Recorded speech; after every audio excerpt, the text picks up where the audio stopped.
footsteps in a neon dream.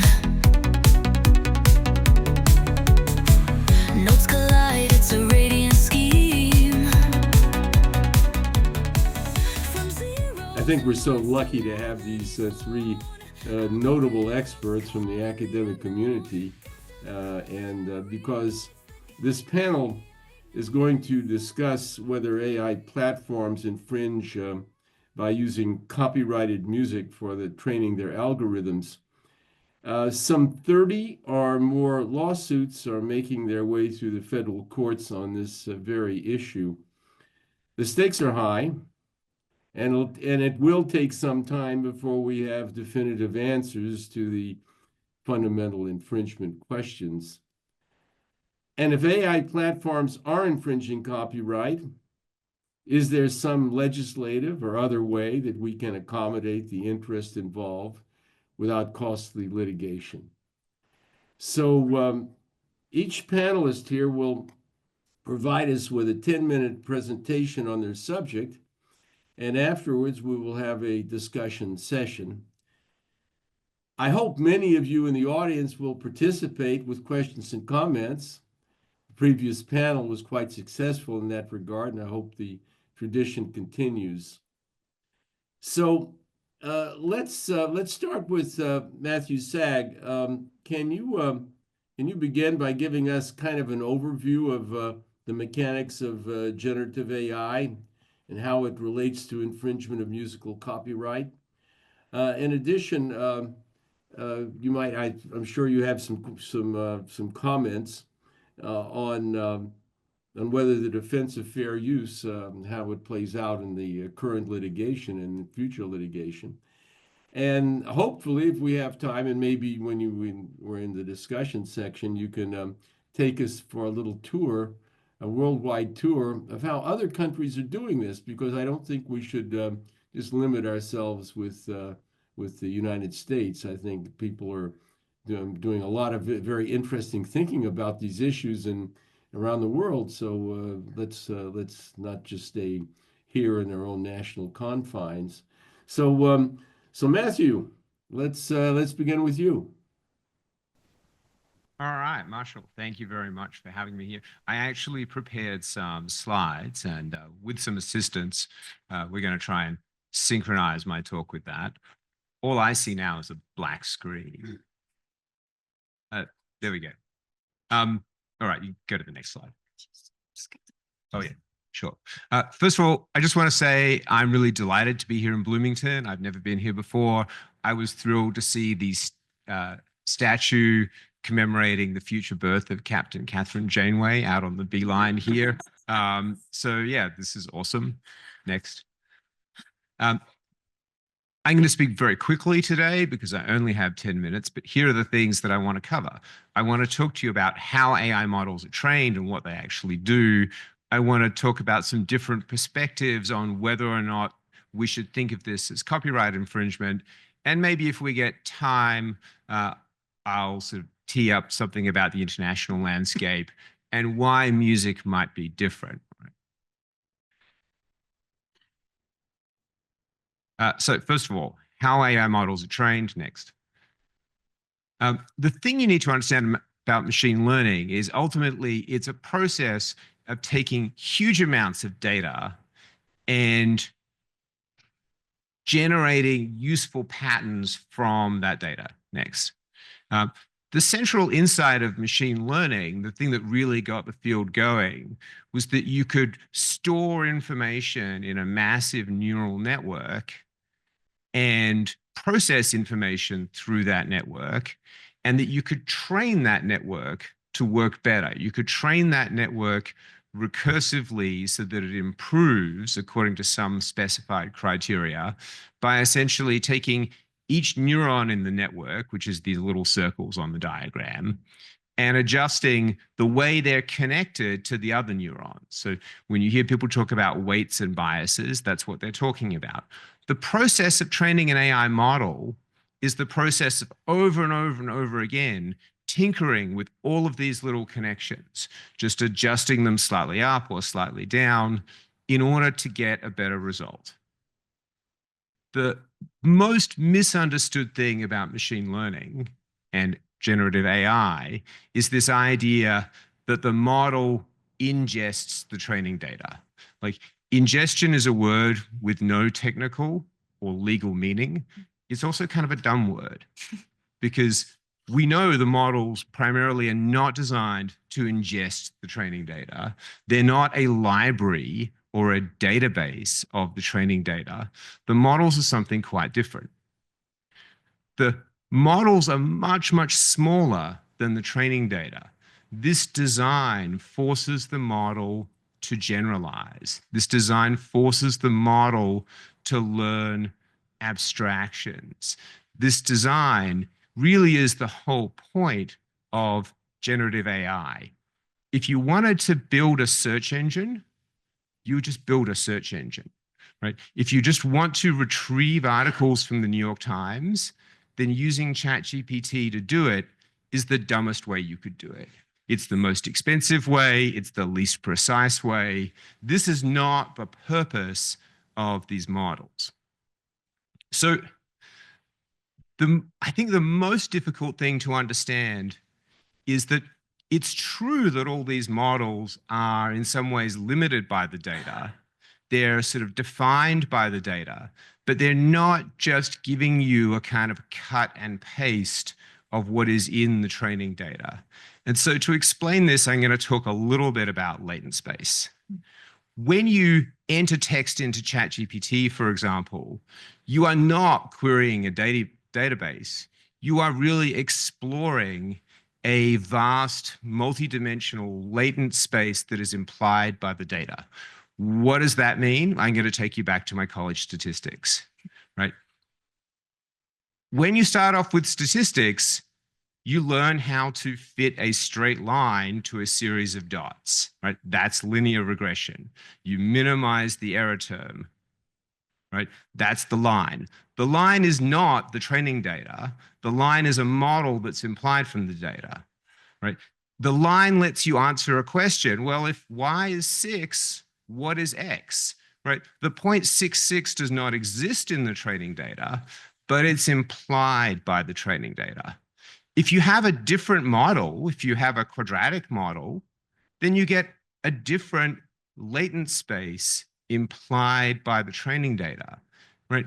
All you need to do now is take this understanding from 2 dimensions and wrap your head around 12,000 dimensions.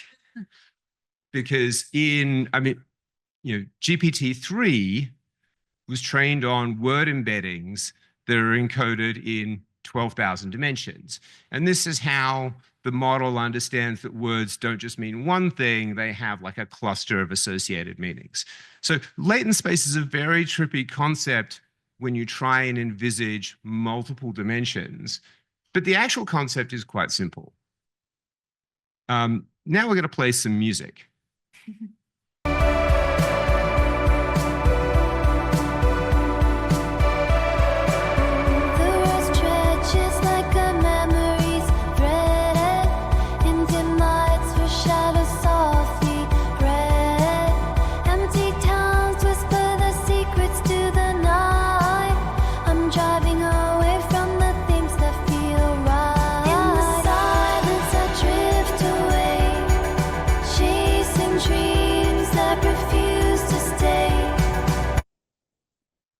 All right, that's a song that I created using Udio in my drive from the airport yesterday to here.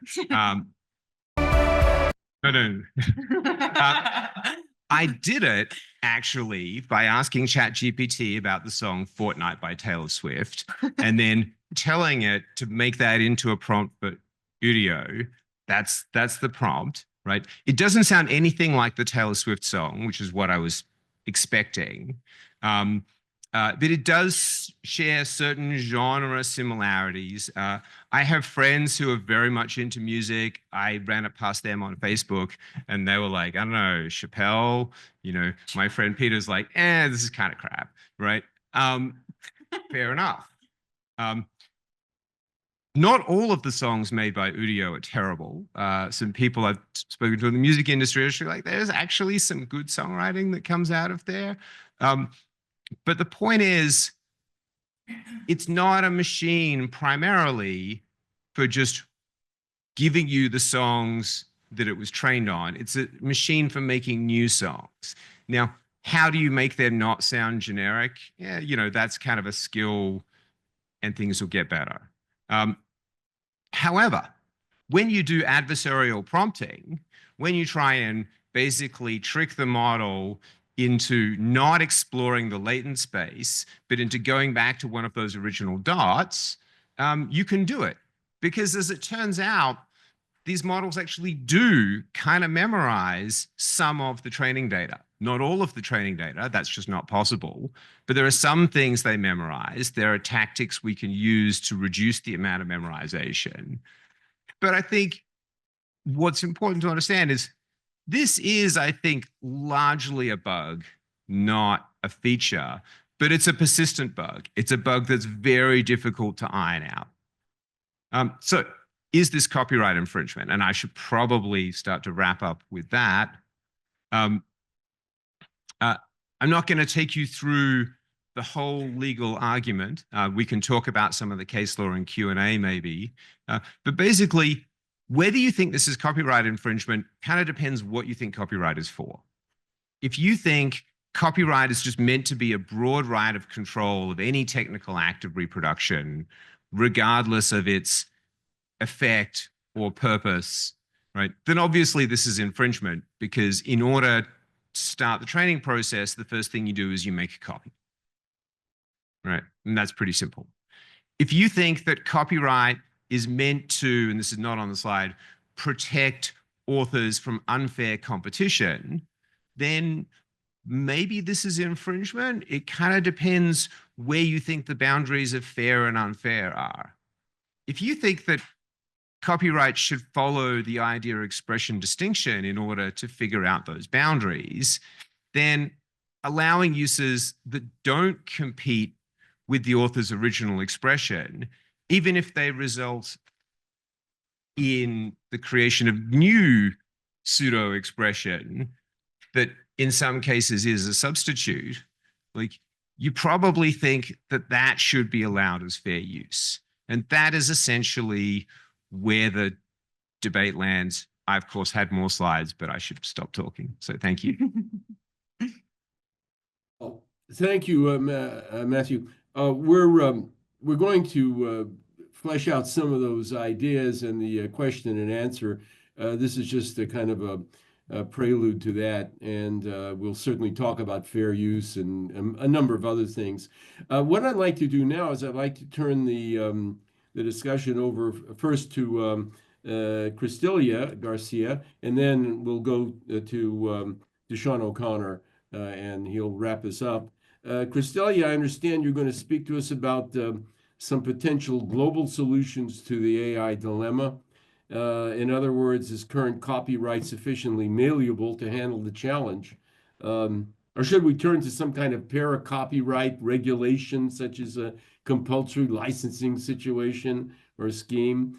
Or maybe perhaps the better way is to avoid costly litigation through some sort of private ordering, private agreements among the industries affected. Well, looking forward to hearing your comments on those questions.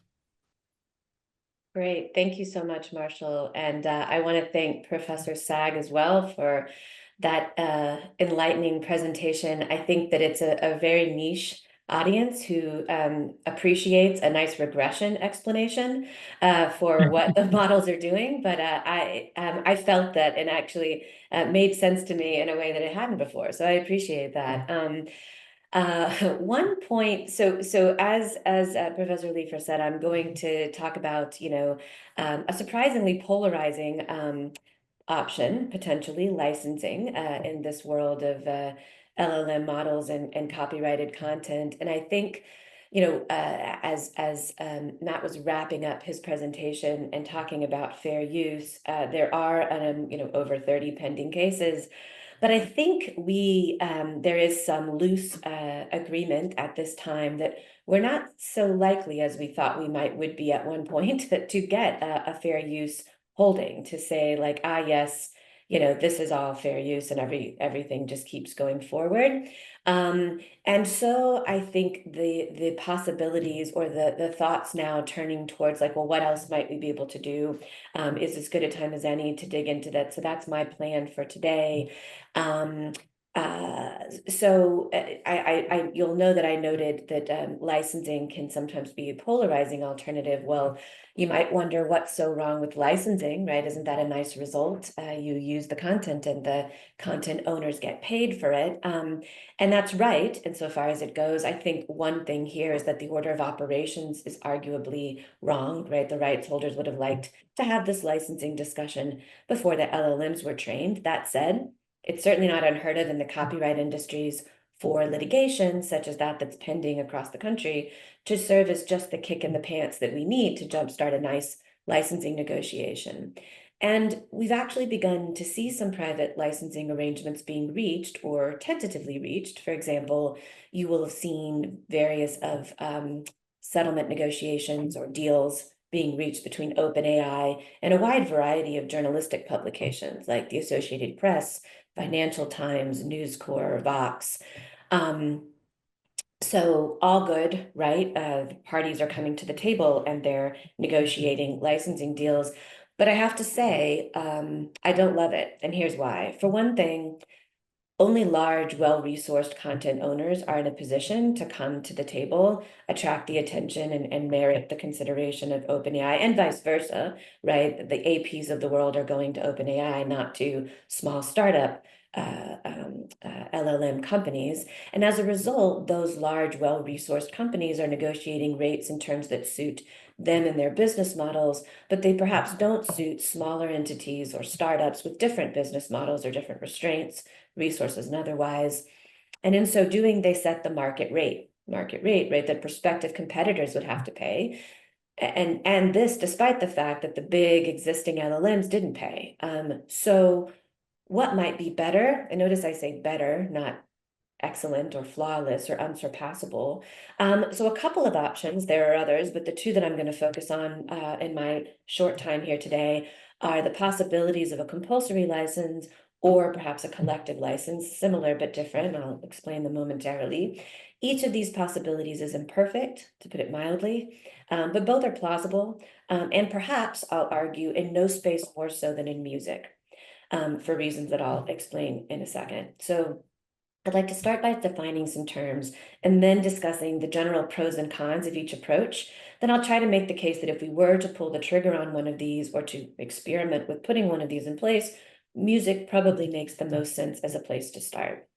So to make sure we're on the same page, a compulsory license, when I'm discussing it, sometimes you'll also hear it called a statutory license, is one that's established by regulators to allow for the use of copyrighted work without prior permission from or negotiation with the relevant copyright owners.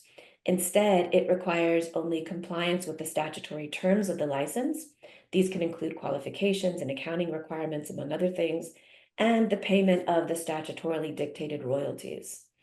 The setting of these rates is generally assigned to an authorized body like the Copyright Royalty Board, and it's updated periodically in accordance with the terms of the statute and with input from relevant stakeholders.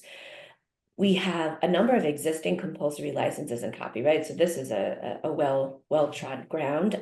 In music, sections 112 and 114 sort of work in tandem and are frequently referred to as the digital audio transmission license. And of course, we have section 115, the mechanical license or the cover license, which is for making and distributing phono records. And there are others outside the music context, section 111 in cable, 119 and 122 for satellite that do the same type of thing.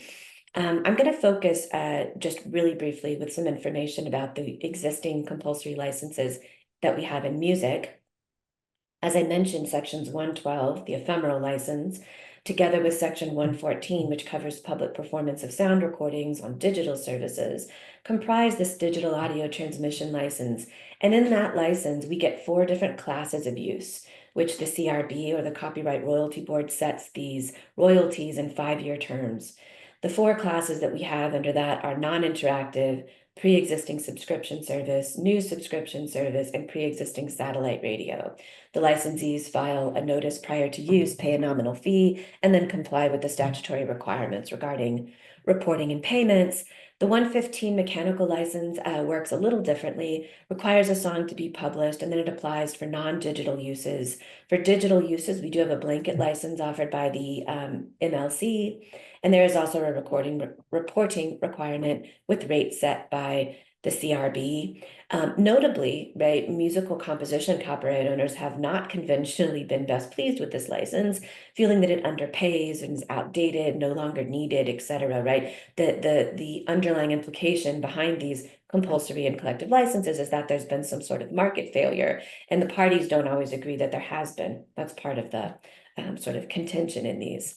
The difference between a compulsory license and a collective license, well, a collective license, sometimes called a blanket license, offers prospective licensees access to a specific portfolio of works for specified uses over specified time frame in exchange for specific payment. And the biggest difference between the two is that the collective licenses require negotiation between prospective licensees and licensors. In the music industry, we have several such licensors or performance rights organizations like ASCAP and BMI that offer these collective licenses on similar terms to similarly situated licensees. So what are some of the arguments in favor of compulsory copyright licenses? Well, they are conventionally viewed as a compromise designed to pay creators while not thwarting innovation, which seems to be a hot button topic for AI at the moment. As I mentioned, they are understood to correct market failures, assuming we can agree there is one. They are generally considered acceptable where the licensors don't compete in the market with the licensees, which is arguably the case here. They can even help even the playing field between small startups and large entities because everyone's playing under the same terms. They can offer much greater transparency than private negotiation, where we don't know what all is involved in the rate setting. And in theory, relieves both licensees and licensors of heavy administrative burdens associated with free market deal making. The other side, arguments against compulsory licenses is that, of course, some people don't think there's a market failure. They believe that perhaps the use, in this case, licensing to train the LLMs, could in fact compete in the relevant markets, even if it didn't initially. Benchmarking, that is the rate setting, is extremely challenging, especially where there isn't a market rate to look to. Creators and rights holders often complain about being compensated. Logistically, royalty calculation and distribution of actual royalties are significantly thornier in practice than in theory. So should we consider a compulsory license perhaps for the training of LLMs? Perhaps, and if we do, should we wait for a pending fair use determination? I think any determination we may get would be made on a case-by-case basis and not necessarily giving us something applicable across the board. I'll note too that things like the Google Books litigation took 10 years to decision, and I don't know that AI, it makes sense to wait that long. What could a compulsory license look like? One of the biggest challenges, of course, would be setting up different rates for all these different types of works, right? Sound recordings, audiovisual works, digital arts. That's why I said something like music, where we already do this and we have those different categories, like I mentioned for the Section 114 license, might be a place to start, where the CRB could set rates, or some other body established or authorized by Congress could do so. A collective copyright license for AI would be a little different. We'd need to set up some sort of collective rights organization to administer and collect it, and decide if that collective license would be opt-in or opt-out, which I think makes things a bit trickier, although the EU's been kind of making headway in that space. There's a high likelihood also that the CRO or CROs would possibly need to be governed by a consent decree in order so that they don't behave anti-competitively. So lots of hurdles to overcome to put one of these in place, but I'm happy to suggest that those are two considerations as we're moving forward, and that if we wanted to experiment a bit, see how they work, music might be a good place to do it. And I'll stop my comments there and turn over the mic. Thank you. Well, thank you so much, Kristelia, for that very interesting overview. we'll talk. I hope we'll get to talk about the trade-offs on in compulsory licensing and collective licensing and the like, which are substantial, and also the political compromises that will have to take place in order for those to be effectuated. And so we'll get to that. There's a lot of questions here to examine. So now let's turn the mic over to Sean O'Connor, who's going to speak about a wonderfully provocative issue, whether AI platforms infringe copyright by appropriating musical style. I have a feeling that you think they do. Yes, it's very, very leading way that I described this. So, right, we're going to talk about the third rail of style protection. Now, a lot of you know, if you know copyright, you know that, there's a debate whether style should be protectable. There are some cases where it has. If you know copyright well, you know the old Steinberg case. There's even debate as to whether that came down as protecting style. It's the one where the famous, cover of the magazine, the New Yorker's perspective of the world, and it's a very stylized. And then there's Moscow and the Hudson, a movie, and they have a movie poster and they copy it. Now, was it just because there was some of the buildings that are not actually buildings in New York that are copied, or was it the actual style?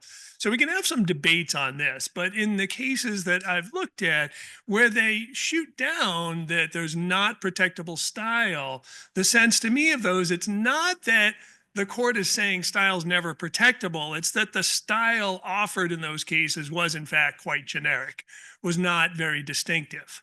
Okay, but then we get to one of the rubs about if you're going to try to protect style, you tend to, and now a lot of my comments are going to come more from a musician's perspective than necessarily from the law perspective. When you're trying to protect style, you're really looking at the distinction between that and genre. Okay, so the work that I'm doing now, I'm working on an article on this, is how to go through, certainly for music and in some other areas of the arts, ways of distinguishing style from genre. Because my core argument is that you can do that. And in fact, if you take the visual art space, a lot of money turns on forgery experts and art authenticators being able to say this is a painting by so-and-so. And it's not just because of the subject matter or even the way the paint was applied to the canvas, it's the compositional nature of it. Okay, so that's going to take me to another aspect of what I'm focusing on, which is that distinguish performance style from compositional style. I don't think, and I don't want to sell other musicians short who may think this is wrong, but I'm not as concerned about trying to protect performance style through copyright. And as AI does a wonderful job of being able to, if prompted the right way, to spit something out that sounds like a certain performer. Now, you couldn't get it to sound, you were trying to get it to sound like Taylor Swift, and it didn't, but Well, without mentioning Taylor Swift. right. Yeah. So if you the earlier models like Juke Deck, do you remember those? They actually were all premised on, at least the apparent business model was, hey, you can have Frank Sinatra singing an Ed Sheeran type song. Now, whether that was just a leading model value-wise for them to get everyone's attention, I don't know. And I know that now the value proposition is as much, let's create new kinds of stuff, but you can still certainly get it to do something in the style. But again, what do we mean by style? Performance style, different from compositional style. Performance style, I think, is going to be more or less adequately taken care of by right of publicity, NIL and all that kind of great stuff. And then things like sui generis laws like the Tennessee Elvis Act. That's covering your performance style. I'm focused on compositional style because I do believe, as a former, I guess, sort of still songwriter, but not really actively doing it as much, that you can very much have styles of songwriting, and those styles are quite valuable. Let me give another pitch for style, which is that it's what we really want in art. When people become famous, it's because they have a distinctive style, a style that resonates. I'm such an old person now. I still listen to Neil Young, right? I'll buy anything that Neil Young puts out, even if it's crap. No, it's never crap.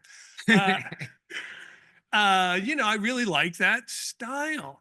And again, when you get into a certain genre, if you're a fan of that genre, you can pick out the different artists, again, either by their performative style or their compositional style. So the thing that I think is making a lot of composers unhappy, and this is part of what's going on in the New York Times lawsuit as well, is that AI is modeling the compositional style. And then you can get these works coming out. So it's true that they're new works. They're not, replicas, reproductions of a work that got fed in. Again, as Matt pointed out, you can sometimes adversarial trip the system to spit out something that looks like an actual reproduction of something that was in the training set. But that's not the normal function of it. But I don't want to just say, oh, okay, because it's spitting out new works that don't look anything like any one particular existing work in the training set, that AI is kind of off the hook now. Because where artists make their mark going forward and how they build their own fame in their marketplaces is based on the fact that they develop a unique style. Now, artists don't necessarily, we all know this, have one style in their career. They might have multiples over time. So what we're looking at, and this is where AI is quite fascinating and can help us in this regard, is take a particular style of an artist, and again, thinking more of a composer right now, and then you could have a model that's trained on only a training set that only has that artist's songs, their compositions in it. And then I think you can get it to spit out pretty faithfully things that are very much in the style of that songwriter. So that, I think, is what's at stake. Now we get back to the problem. Is style really protectable in copyright? I think it can be. Now the question is which way the courts are going to go on that. So now let's talk about in the purpose of this panel, which is there, copyright infringement related to the training sets. Well, Matt and Kristelia, and we'll have more dialogue, I think, about whether it's infringement just because those compositions were in the training set. That's one discussion. But if you believe, as I do, that style can have its own protectability, and then you have a model that is trained specifically on one particular composer's works, now I think you have a different level of copyright infringement, which is that it's intentionally being designed to mimic that style and then to replicate works that are just in that. Okay, so in the couple of minutes I have left, let me just give some suggestions of the proposal that I'm putting together, which is that a concern, I presented this a few times at other conferences, the concern is, okay, well, this sounds good. I'm kind of on board, maybe you're not, but I'm kind of on board with you about this style protection, but gee, that's really going to hinder new styles being created, new genres. It's no secret that someone who writes a new kind of stylistic composition, that kind of style can blossom into a full genre over time. So we don't want to inhibit that natural growth. And this is then where in the proposal I'm developing, then I'll go to, I love that Kristelia was talking about the compulsory licenses. That's the kind of thing that could help that quite a bit. Now, what are we talking about for protecting the style?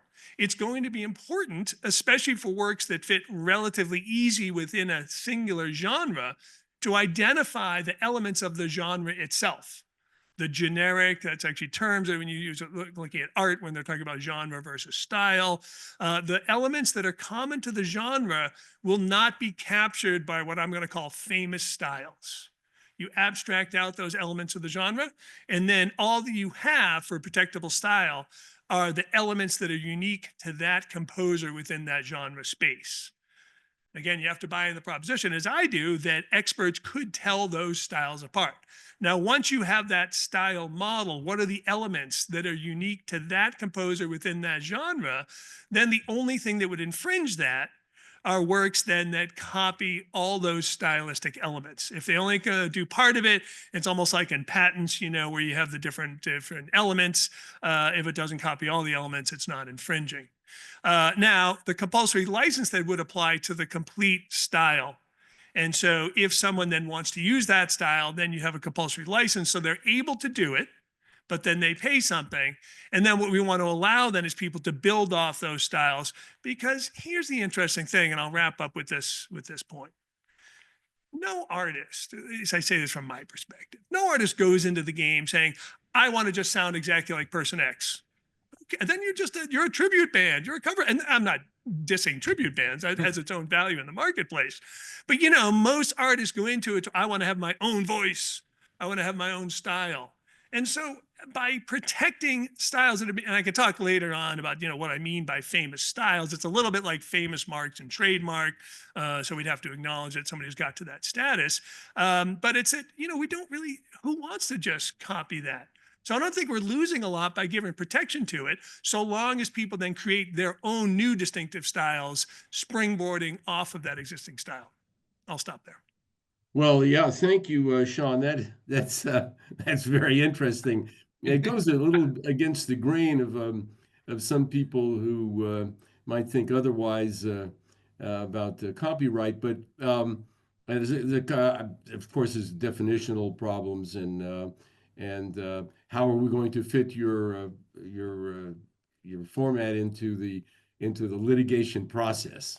That's another one. But that's something we can talk about, and I hope some of our panelists and maybe the audience can chime in on that, and some of the musicians in the audience can do so as well.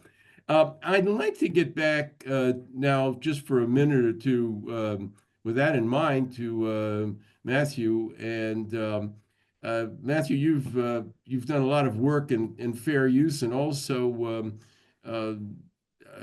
written on the situation in abroad and dealing with AI. You have a few comments on fair use, and also I can't help but reflecting on what Sean has just got through speaking about, and how fair use might work in that kind of situation. Yeah. So thanks, Marshall. And Sean's proposal is definitely provocative. If we have time, I might say some more. So let me unpack the sort of the fair use controversy just a little bit more. Often when I talk to non-lawyers, they're perplexed and scandalized by the idea that you could ever use anyone else's intellectual property to do anything without their permission, right? But non-lawyers don't understand that it's totally fine for me to take Martha Stewart's cookbook and bake a cake and sell that in competition with her. It's actually totally fine for me to take her recipe for chocolate cake, distill that to an essential set of instructions, and then retell that recipe in my own words and market a cookbook that directly competes with her. That's the idea expression distinction. That is how copyright is supposed to work. So we actually have a long line of cases that are about non-expressive uses. These are uses of copyrighted works where expressive works are basically fed into some data process at the beginning, but the original expression is not the output of the process. So we have cases involving software reverse engineering to make game platforms interoperable. We have cases about plagiarism detection. We have cases about digitizing a library so academics can read 100,000 books at a time and make really interesting observations about whole generations of fiction, for example. And then we have the Google Books case, which is about the same library digitization, but is about search technology. The defendants in those cases all won. They all won because the court said that's fair use. Now, if generative AI is not fair use, it's because all those cases were wrong, which is very unlikely, right? And if all those cases were wrong, by the way, there's no legal basis for internet search these days. There's no legal basis for the companies that actually search online for copyright infringement, because that involves a lot of copying, right? There's no legal basis for almost everything we do with technology. I don't think those cases are wrong. Is it possible those cases can be distinguished? Absolutely, right? You could argue that generative AI is different because although it does not convey original expression from the training data, it conveys something that's just too similar to original expression. It has the same form as the training data, and therefore it's too competitive, right?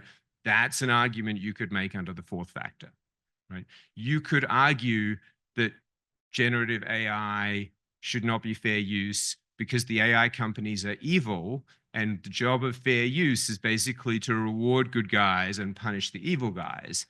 That's a view I don't like for obvious reasons.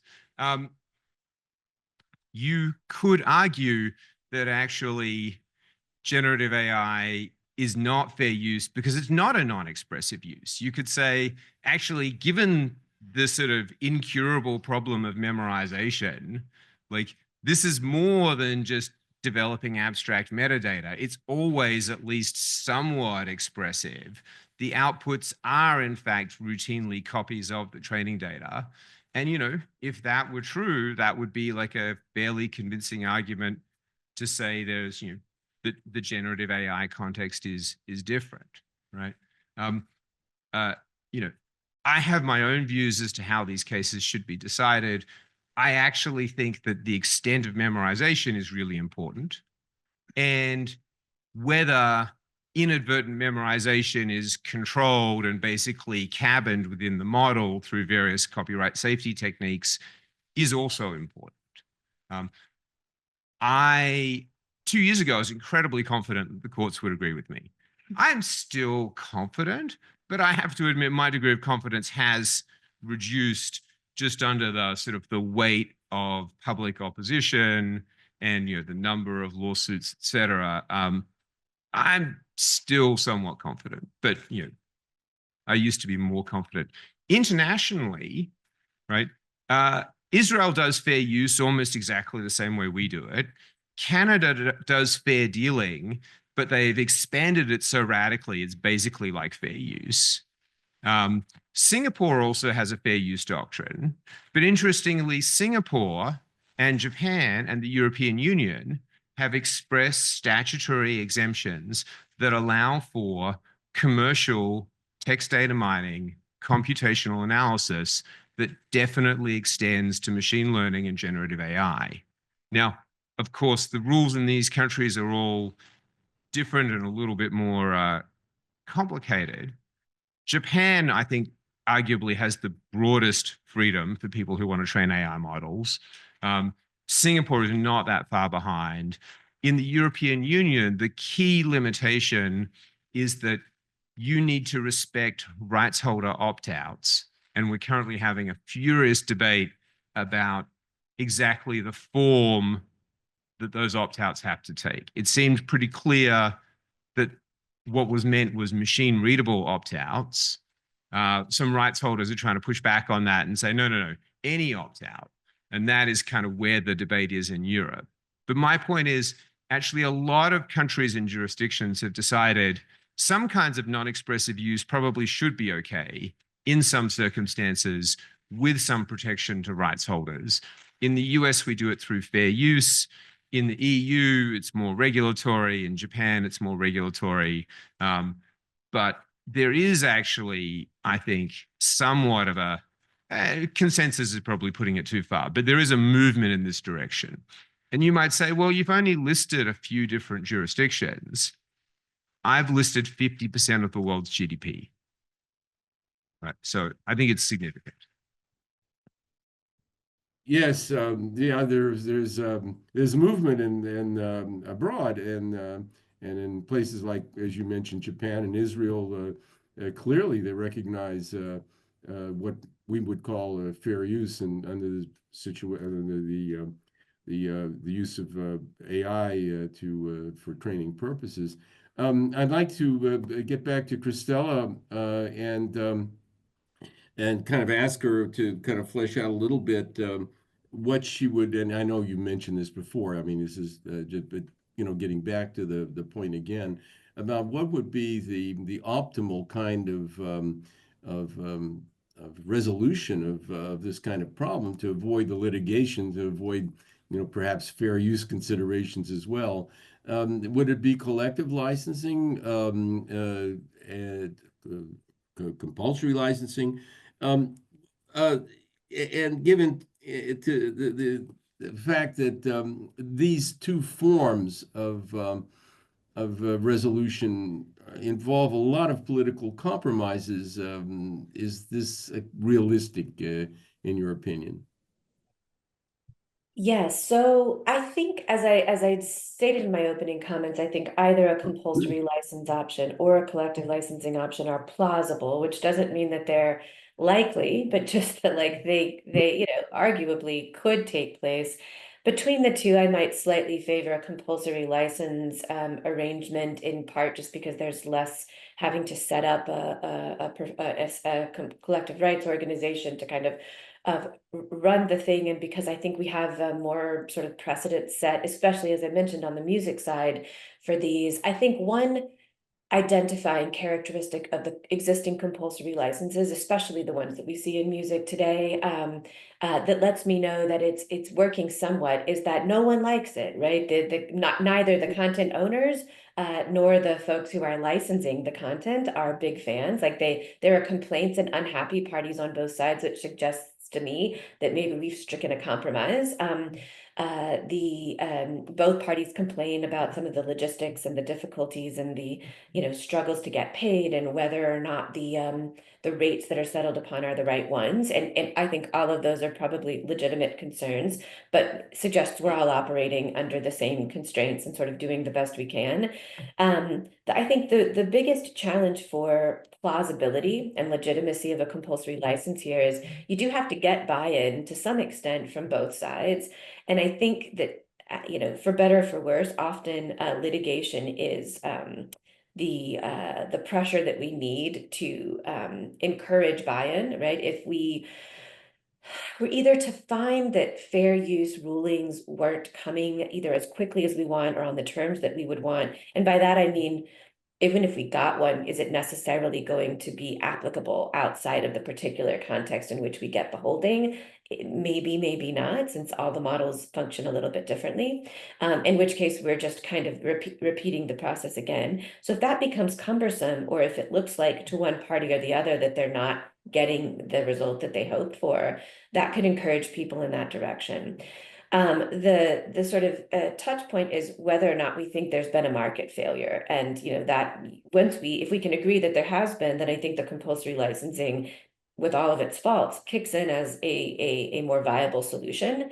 I don't know that we have reached a point where all parties agree that that's the case, in particular because we haven't actually left this to the markets. Now, like I said, we're starting to see journalism companies plus OpenAI negotiate.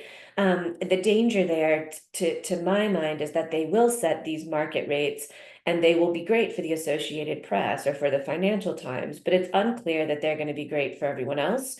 And they also may be great for OpenAI, who already has all of this data. They've already trained their model on it, but the little startup who wants something may or may not, find the rates and those things as plausible for their business models.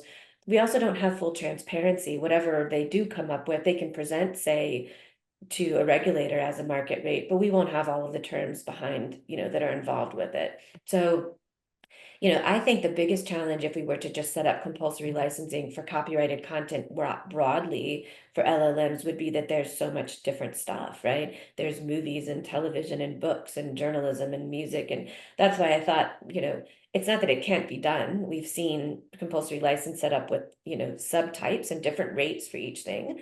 But it might make more sense to start, small, if you will, with one genre of copyrighted work like music, see how it goes, and then kind of work from there. And music being one of those things where you ingest so much of it, right? Also suggests that might be harder to do on a one-off basis. Even if you can negotiate with like the three major record labels, there's still, many, many more independent record labels. And we haven't even gotten to the publishing side of things. So the fact that you've also kind of got to do this double licensing for every song seems like it would be something where both parties could be more readily encouraged to consider compulsory licensing, just given the sheer quantity of work that we're talking about. Yeah, there are two questions. Of course, the time frame is something like this. Should we let the litigation it's circulating in the courts? Should we give it a certain amount of time to see, how this works out, or should something be done in a little bit more expeditious fashion? I do agree completely with you on just limiting to music. Music, of course, is the canary in the mine shaft of copyright. I mean, it's a thing that gets hit first, and it would be much too complicated to fold in all these other genres and that include copyright. Finally, just getting back before we go to the audience and to Kayla. I just wanted to you almost convinced me, Sean, about your proposal here. I was really on the like preaching to the choir, and then I'm thinking about how we're going to fold this into the litigation process, and I'm thinking about these runaway juries. They're going to, oh, this sounds like something else. Let's this is infringement and so forth and so on. In other words, separating out idea and expression is always going to be a problem, and running it through the actual very untidy litigation process and copyright. Wait, is there a question there, or you're just? Well, I guess it's a comment. I don't know if you want to react to my comment and counter me on this and what I suggest my misgivings, in other words. Oh, yeah. Well, first, I almost convinced you because I used to be a salesman too. I did 2 years of corporate sales, so I'm actually pretty good. But no, this isn't supposed to be just a sales job. I'm really invested in this because as again, a musician and songwriter, I have always felt very deeply about what we're all trying to do is create these new styles. That's where the value is. I want to find some way that can get recognized and protected. Now, as to how it's going to work out, I think, again, one of the easiest examples to think about is what I mentioned before about visual arts, where we, in fact, do have these cases and we have situations where we look at it and somebody now, maybe these experts are wrong. So let me be clear. It's often going to be an expert testimony where you're looking at, okay, no, I really think that is a new Van Gogh work that's just been discovered or a new Rembrandt. Again, maybe they're wrong, but they seem to know what they're doing. A lot of money changes hands on that. Now, as to where it's going to fit in the litigation process, right now, New York Times has some style claims. I was fat, and that's why I jumped on. I did this op-ed on CNN because it really is making those claims. And what they're concerned about is they're very famous columnists like Maureen Dowd, folks like that. They do have very particular styles. And so that's what is being copied. Now, as far as idea expression, that is going to be an issue. You feel like, well, is this just a concept of it? I think if we, as I mentioned before, take something from how we determine famous marks in trademark, and then bring that back over to the comment I meant about I said were cases currently where a style was not found to be protectable. It was because the style was too generic. Not every songwriter in my system would be able to get style protection. It has to be something where it's risen to the level of people recognize it. Here's another example. Think about I think it still goes on, the Bad Hemingway contest. Has anyone heard of that? You look it up on Google, right? And so it said people do sort of Bad Hemingway. But that presupposes that we can all recognize what Hemingway's writing style is. Now, there's some arguments about whether that was really Hemingway or his editor, right? Some of these famous stylists, it was really their editor kind of doing it. But the point, again, is that we can pick something and say whether it was from that natural person or not was one point or other, there's an identifiable style. Once we get the hallmarks of that, and again, AI is giving us that because now, I understand, and Matt can school me quite quickly on how whether you can get out the biases, so when the model has been trained and it can just nail that compositional style, can it output anything that we could use to say, okay, so this kind of quantifies that style? Now, if it can, then that shows there's more there. And then I think, why is that not protectable? And you should be able to bring that litigation process like anything else. Well, I was skeptical, but before you spoke, but I'm telling you, you're pretty persuasive. And incidentally, I entered into the Bad Hemingway competition, and I didn't win, but I thought I was. I thought you didn't get the style. I was sure I was going to win. Anyway, we have a few minutes left for Kayla and also for the audience. I'm sure that there's a lot of questions that are going to take place. Kayla, it's up to you. Do you want to chime in, or would you like to go just directly to some of the chat and that you're going to be handling now? Yes, I want to note before we get started on the Q&A portion that for those of you that are watching online, the CLE credit is 92543. And again, if you need to sign up in person, please sign up outside. But of course, I have lots of commentary. However, I am going to just limit my questions to one and then welcome everybody else in this room to go to that mic in the corner if you have any questions for the panelists. So if I dare pretend that I know anything about fair use in front of Professor Sag or any of these other copyright scholars, I have a question about why I believe AI presents a different kind of issue than we've seen in all of the other fair use technology cases before. To me, it seems like AI can spit out a lot more content a lot more quickly than any of these other technologies we've ever looked at.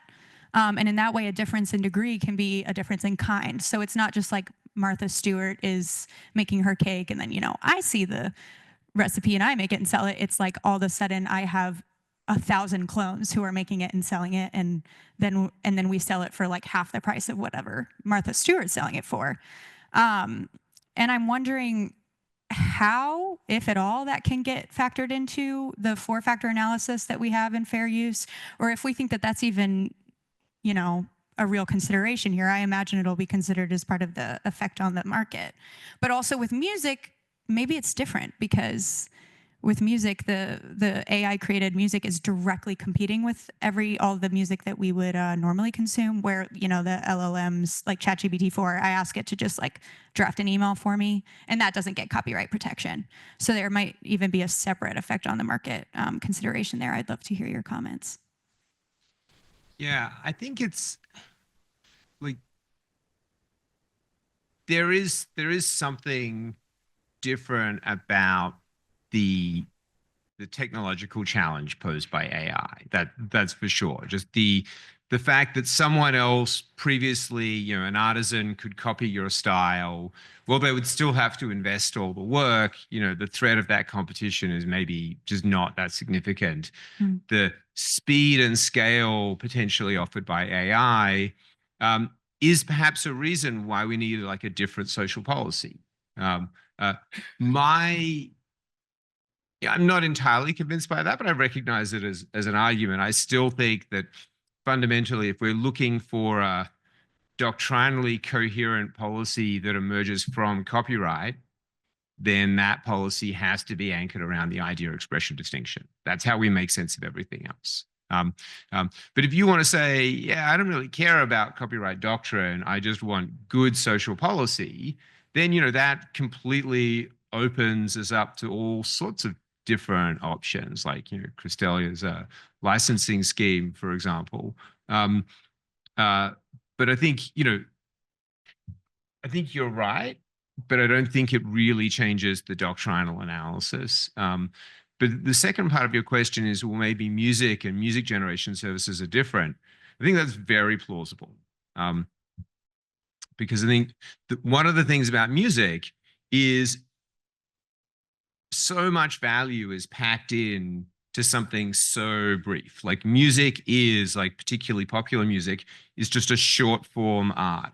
We find infringement based on similarities you would never get infringement on in literature, right? You know, we have cases like the Blurred Lines case, which, you know, probably is like a badly decided case and a bit of an outlier. I think Sean disagrees. I do. But no, I think it was fine that it came out that way. I could have seen it going the other way too. But, you know, like, I think it's a fact that our sense of what's substantially similar in music is just way, way broader, and the art form is way smaller. And so the risk of the generative AI output being seen to be infringing, I think, is like 1,000,000 times higher in the music context. And that, to me, is actually one of the fundamental differences. You know, I'm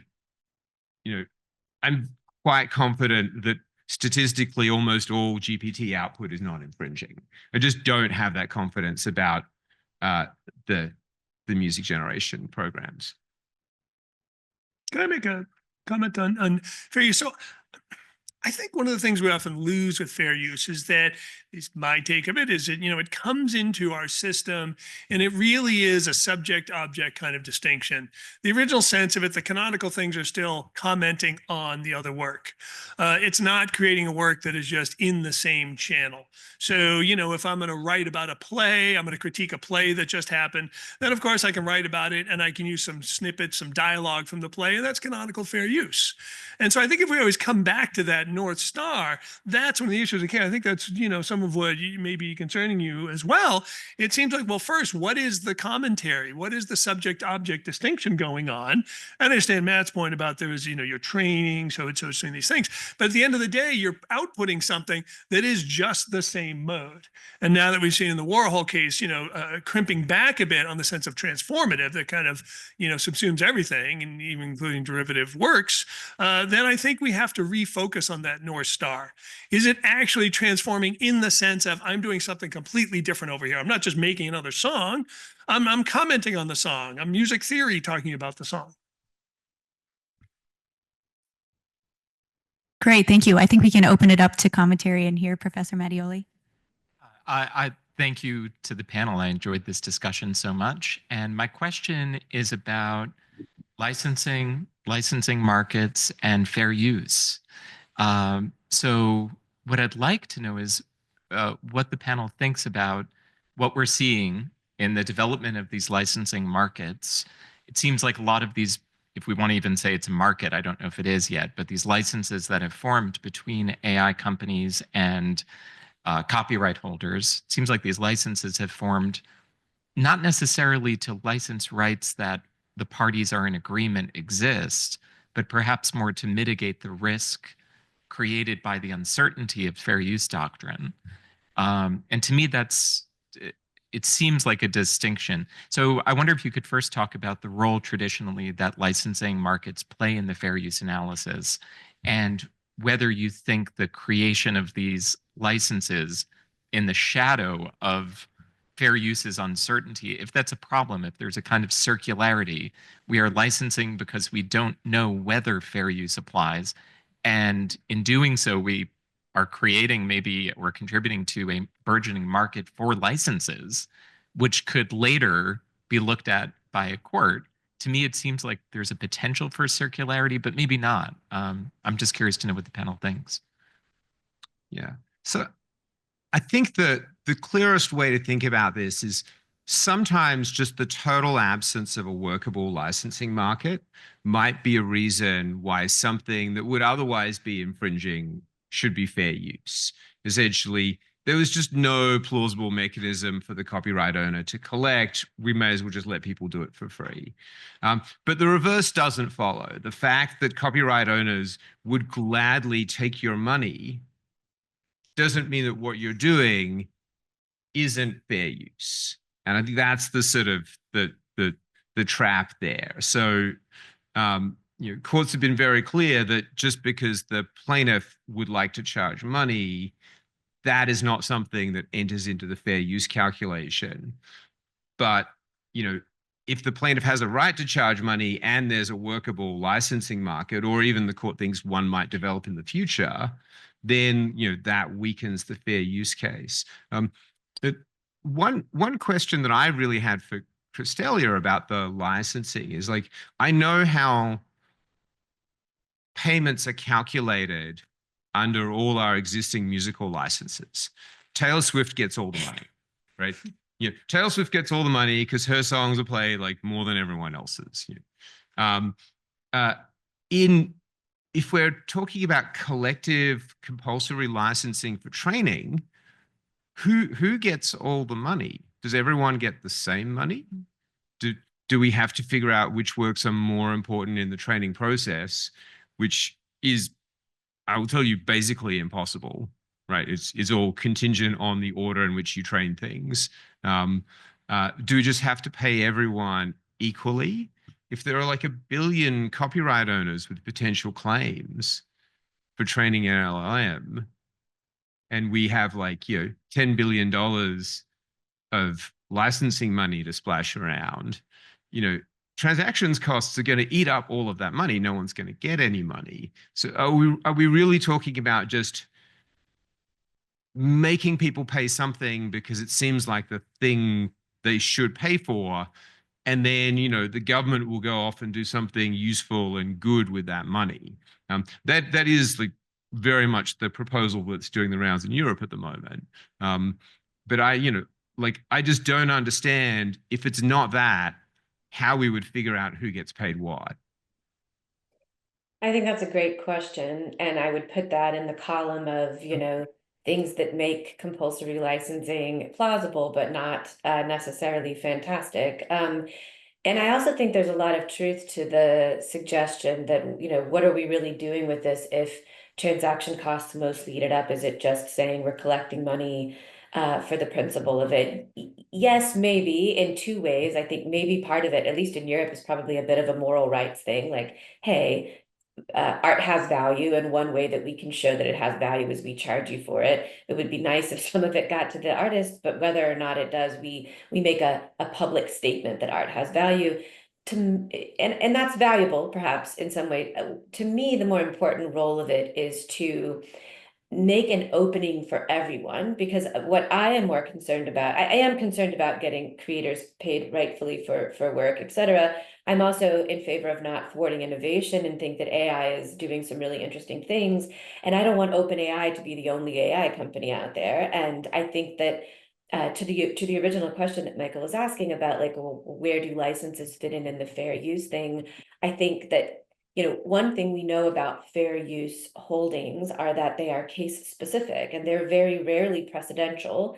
So one thing, and I think someone even mentioned a little bit about this in the comments, Brandon Butler was saying, what's going on too here is, even if we got a fair use holding, it would be for some specific use in some specific context, and probably some, not necessarily de minimis, but some relatively small bit, versus the possibility of getting a compulsory license, putting aside how we're paying and who we're paying, which would allow you more fulsome use of the content in some sort of more meaningful way, and not just by OpenAI, but by all comers who subscribe to the who meet the statutory terms. And so I think to my mind, one of the more important roles that the compulsory license plays, rather than giving artists a way to make a living on the back of LLM training, is to allow all comers, or more comers, who want to compete in the market a way to license the content, right? A way to do it. And if we can do it by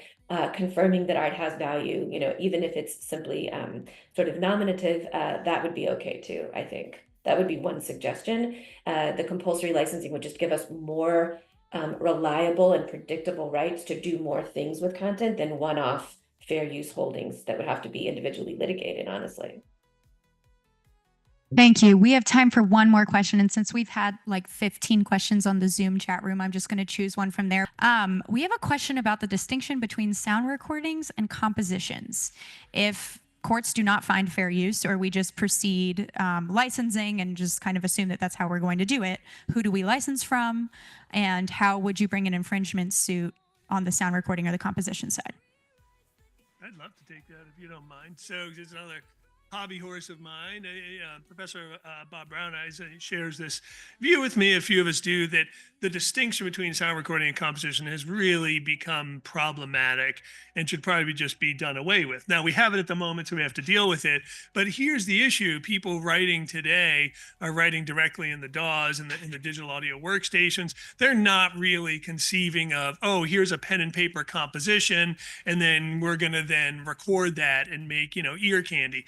The whole thing is kind of ear candy, and it's what you can do with the DAW itself. And I think our person left who was talking about how you actually you can do plugins now, so it sounds exactly like this particular Neumann mic. So it's not even just the sound of a certain singer; it's the way that person would have been recorded. So all those things are really, and Joe Bennett at Berkeley, College of Music in Boston, I think he and I wrote something on this together, is on the bandwagon too. That these are all what he calls compositional gestures. So the problem we have is that this, now what's happening with AI, is just going to compound this problem, that we really need to think of these as unified musical productions. I'll say one last thing, which is somebody earlier in the first panel was talking about music as experience. That's something back when I ran a conference in 2018 at KEXP, when I was still at University of Washington in Seattle. Tom Maurer, who used to be the head of the general director of that station, kind of blurted out there should really be an experience right in music. And so I'm writing something on that now as well, that music is a continual aural, AURAL experience. And we need to start treating it as such. That will make the license easier if we don't have to do this kind of crazy looking at, well, what is the sound recording proportionally value versus whatever we might call the composition. That's very insightful. Thank you very much. Okay, we're going to wrap up this panel event. I want to say thank you again so much to the panelists. If we could please